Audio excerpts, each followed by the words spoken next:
حج کے کتنی اقسام ہیں؟ حج کی 3 قسمیں ہیں۔ پہلی ہے حج قران، ایک ساتھ ہی حج اور عمرہ کا احرام باندھنا۔ پہلے عمرہ کے ارکان ادا کرے لیکن عمرہ کی سعی کے بعد حلق یا قصر نہیں کرنا، بلکہ طواف قدوم اور حج کی سعی کرنے کے بعد بدستور حالت احرام میں رہے، یہاں تک کہ ایام حج میں حج کے ارکان ادا کرے، حلق یا قصر کرے اور احرام سے فارغ ہو حج قران کرنے والی قربانی واجب ہوتی ہے۔ دوسری ہے حج تمتع۔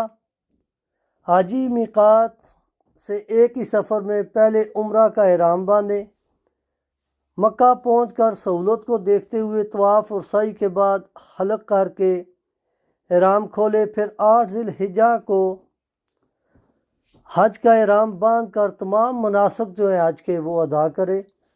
کیونکہ ایک ہی سفر میں 2 عبادتیں جمع کرنے کا فائدہ اٹھا لیا ہے، اس لیے اسے حج تمتع کہتے ہیں، اور یہ حج کرنے والے پر شکرانے کی قربانی واجب ہوتی ہے۔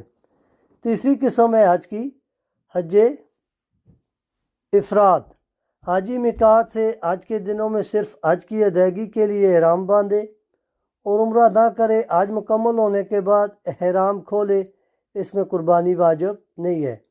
مسئلہ ایک اور بھی ہے، وہ یہ کہ حج قران حج تمتع کرنے والے پر قربانی واجب ہونے کا مطلب یہ ہے کہ بطور شکر حج کی قربانی ہے۔ اگر تمتع اور قران کرنے والے صاحب حیثیت اور قربانی عید الاضحیٰ کے ایام میں مقیم ہو، مسافر نہ ہو، اس پر عید الاضحیٰ کی قربانی اس کے علاوہ واجب ہے۔